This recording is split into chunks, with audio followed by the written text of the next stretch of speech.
Hi everyone and welcome back to the channel.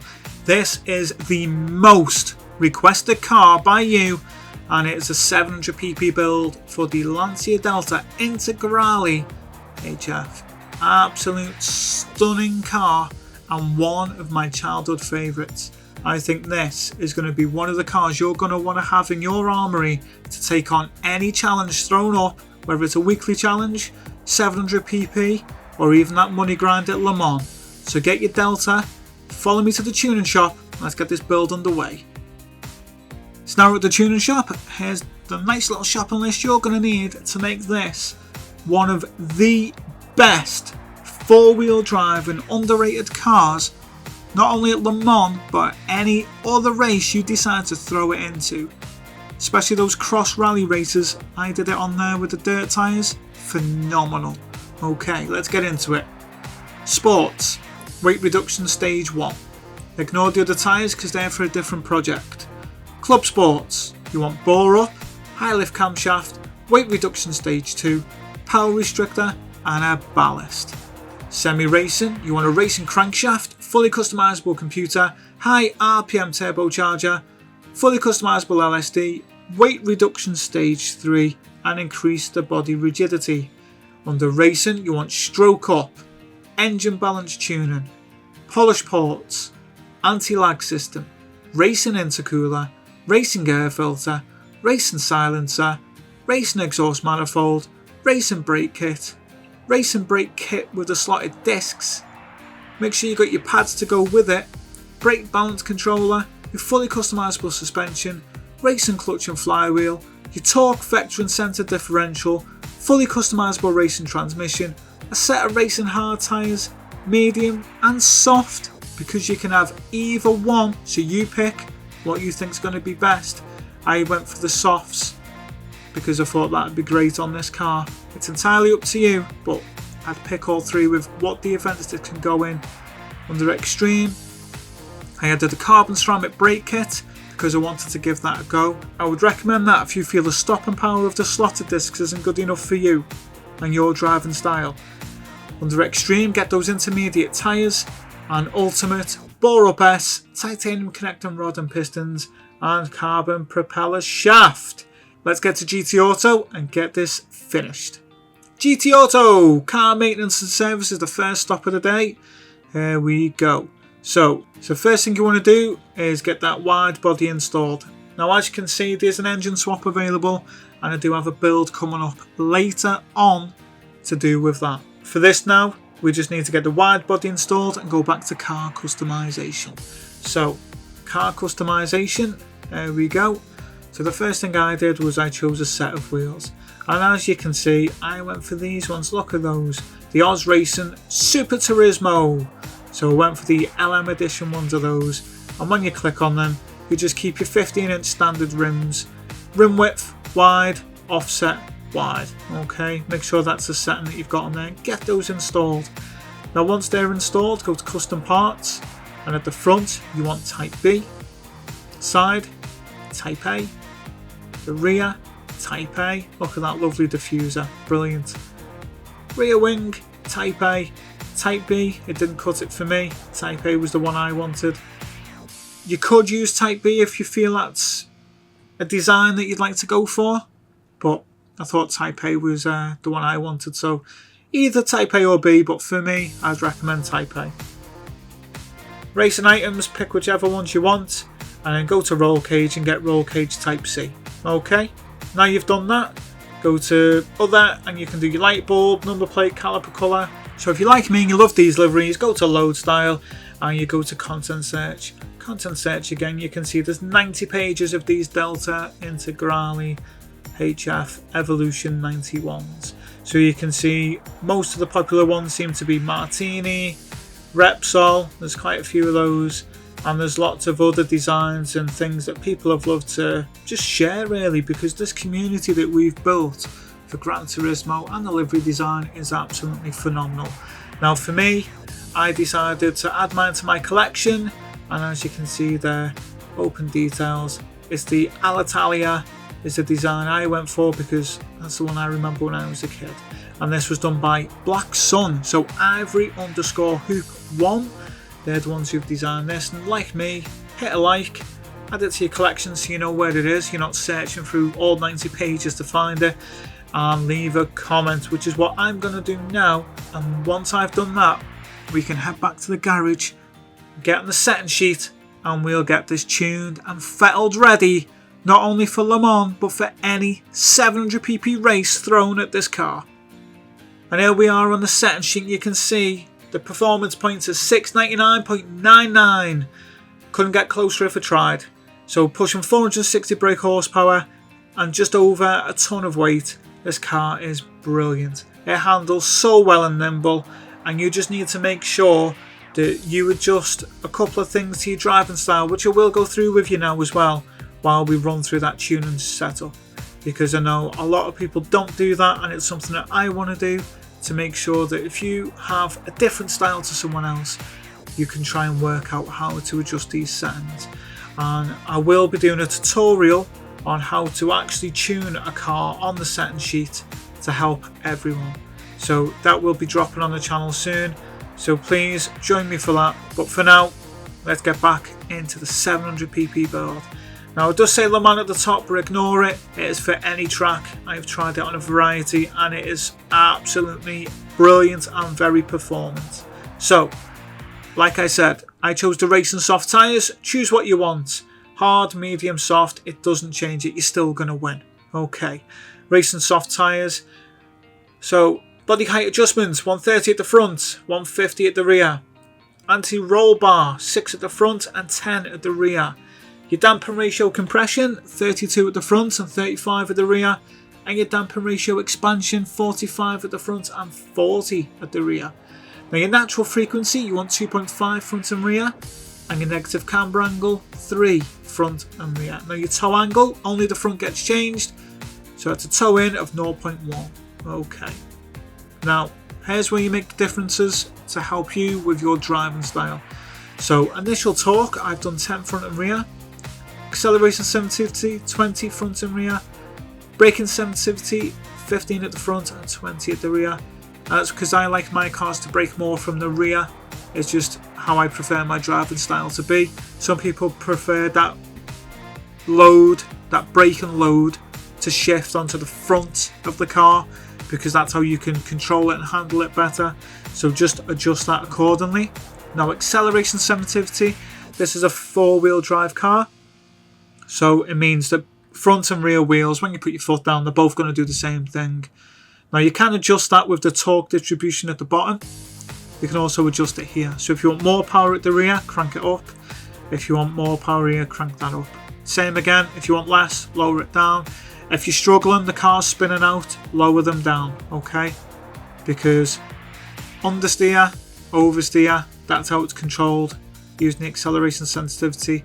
And again, I'm doing a tutorial on all of those kind of things.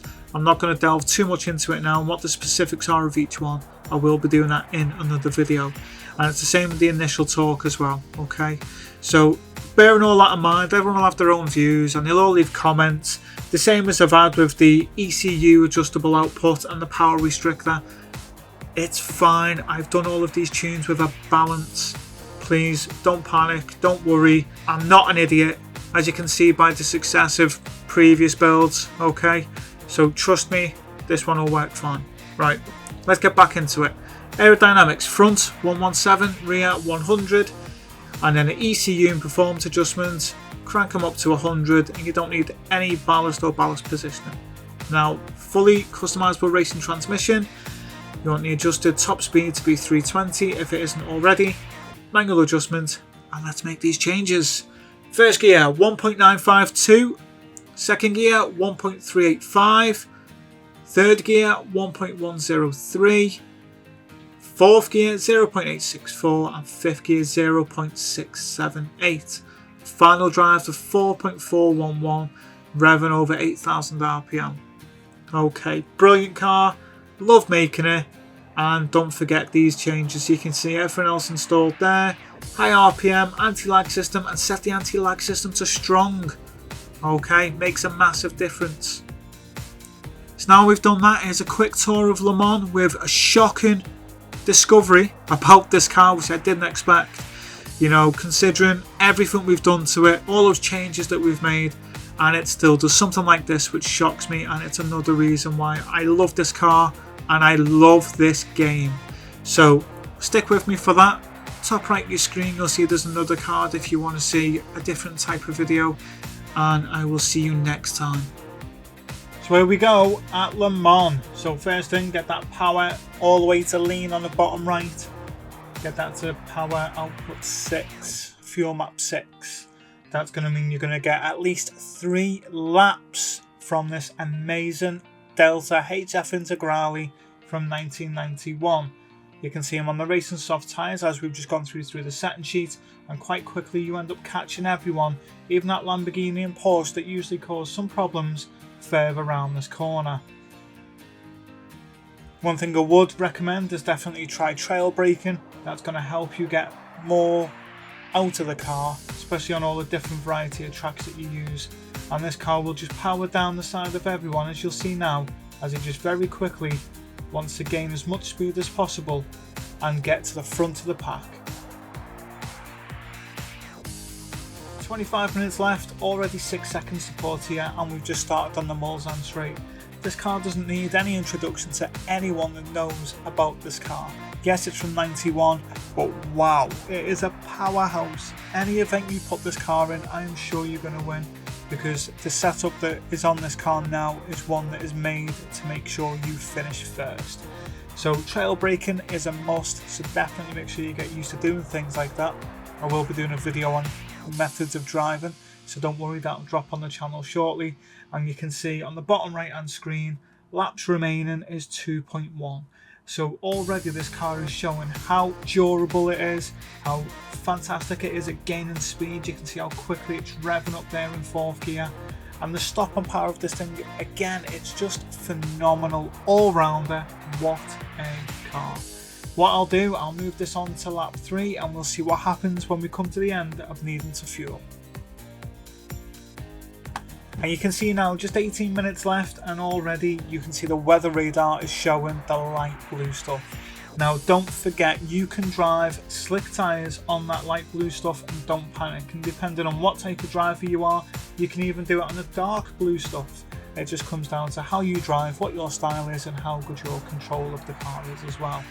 Now I just want to make it clear, I don't use any traction control, I don't use anything like that.